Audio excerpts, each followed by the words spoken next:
Roswell, Alien Interview, Postscript from Mrs. MacElroy. Editor's note: the following message was enclosed in a separate envelope marked "Read Me Last," together with the original letter, the transcripts, and the other notes of explanation I received in the envelope from Mrs. MacElroy. This is what the message said. The other documents in this envelope are the end of the story as far as what happened back in 1947. However, several months after the government got me settled at my final relocation destination, I continued my communication with Airl on a regular basis. It has been almost exactly 40 years since the crash at Roswell. Since then, it has become obvious to me that I have been able to communicate telepathically with Airl for one reason. I am one of the 3,000 members of the Lost Battalion. At this time, all the members of the Lost Battalion have been located on Earth as a result of the Domain Anunnaki mission and their use of the Tree of Life detection device. Through my communication with Airl, I have recovered some of my memory of lives I've spent on Earth over the past 8,000 years.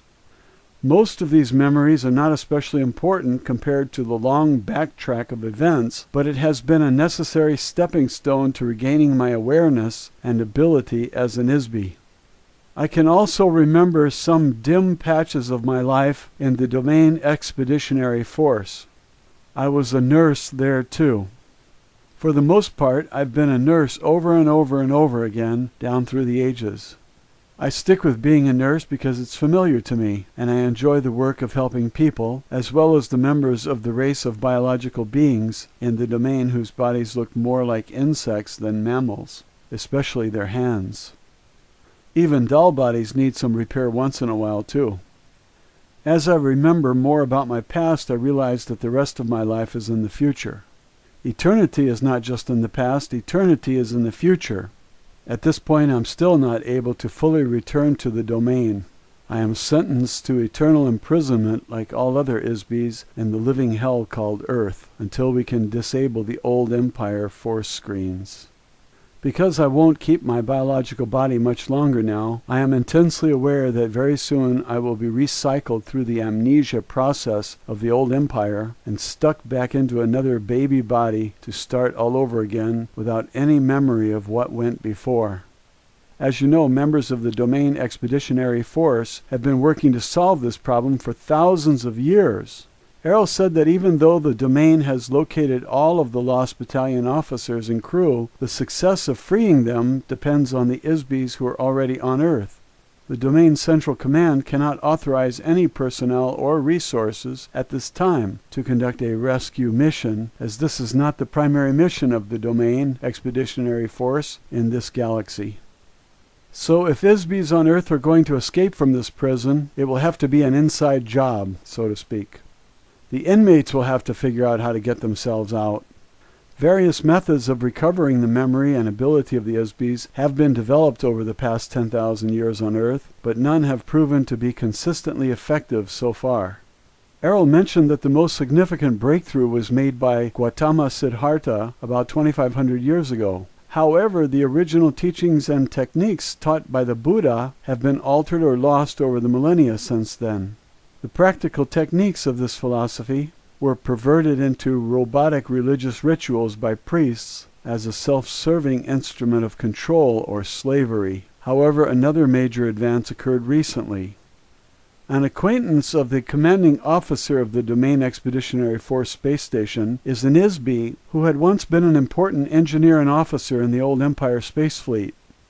He became an untouchable himself about 10,000 years ago and was sentenced to Earth for leading a mutiny against the oppressive regime of the old Empire. The engineer was trained in advanced scientific improvisation theory thousands of years ago. This man has applied his expertise to helping the Domain solve the apparently unsolvable problem of rescuing the members of the Lost Battalion as well as the ISBs on Earth. Careful observation and experimental analysis of the mechanics of memory in ISBs by he and his wife, who assisted him, led to the realization that ISBs can recover from amnesia and also regain lost abilities. Together they discovered and developed effective methods that they used to rehabilitate their own memories. They eventually codified their methods so that others can safely be trained to apply them to themselves and others, without detection by the old empire thought control operators. Their research also revealed that ISBs can occupy and operate more than one body at the same time, a fact that previously was thought to be uniquely limited to officers of the domain. One example of this fact is that the engineer in a previous lifetime on Earth was Suleiman the Magnificent. His assistant was a harem girl who rose up from slavery to become his wife and rule the Ottoman Empire with him. Simultaneously, she inhabited another body and ruled her own empire as Queen Elizabeth. As the Queen of England, she never married because she was already married to the Sultan of the Ottoman Empire. In a later life, he was incarnated as Cecil Rhodes. During his life as Rhodes, she was again a princess, this time from Poland. As such, she pursued Rhodes unsuccessfully toward the end of his life. However, in their next incarnation, they met again, were married, had a family, and again worked together successfully all of their lives. Several other notable examples of this phenomenon were observed. For example, the process of refining steel was invented by the same ISB who inhabited two bodies simultaneously. One was named Kelly, who lived in Kentucky, and the other was a man named Bessemer, who lived in England. They both conceived the same process at the same time. Another example is Alexander Graham Bell, the inventor of the telephone, which was invented by several others at the same time, including Elijah Gray. The telephone was conceived concurrently in several locations around the world all at once.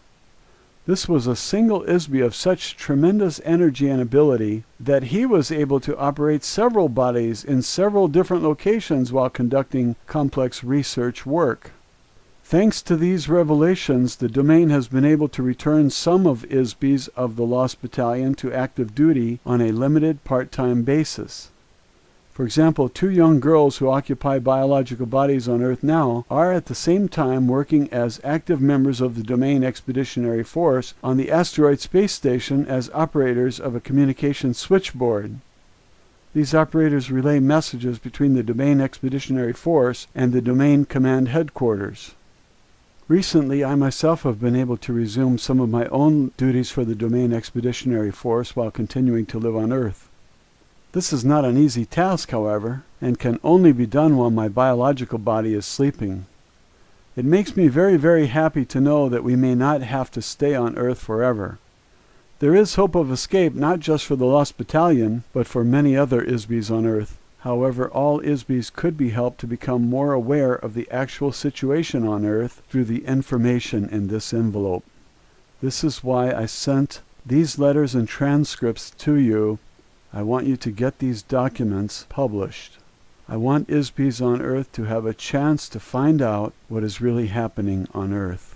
Most ISBs will not believe any of it, I'm sure. It seems too incredible. No reasonable person would ever believe a word of it. However, it only seems incredible to an ISB whose memory has been erased and replaced with false information inside the electronically controlled illusion of a prison planet. We must not allow the apparent incredibility of our situation to prevent us from confronting the reality of it. Frankly, reasons have nothing to do with reality. There are no reasons. Things are what they are.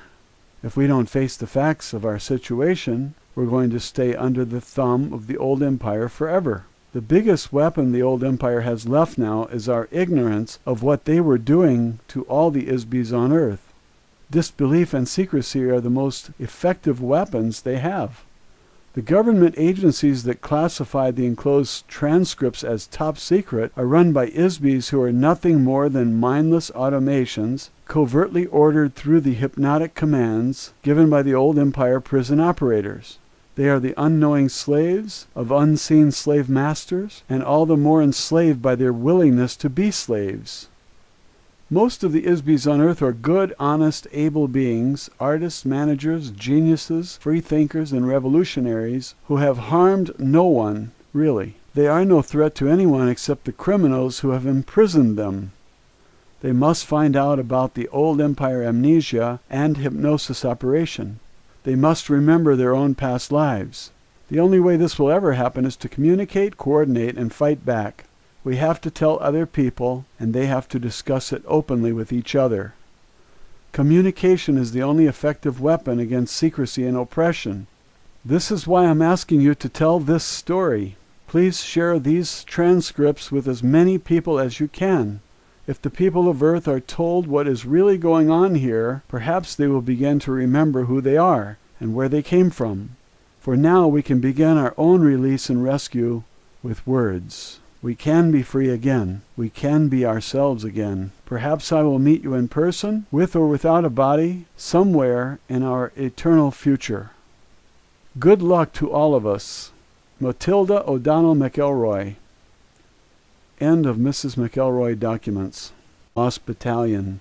At this time, all the members of the Lost Battalion have been located on Earth as a result of the Domain Anunnaki mission and their use of the Tree of Life detection device. Through my exactly 40 years since the crash at Roswell, since then it has become obvious to me that I have been able to communicate telepathically with Airl for one reason. I am one of the 3,000 members of the 1947. However, several months after the government got me settled at my final relocation destination, I continued my communication with Airl on a regular basis. It has been almost a year. The transcripts and the other notes of explanation I received in the envelope from Mrs. MacElroy.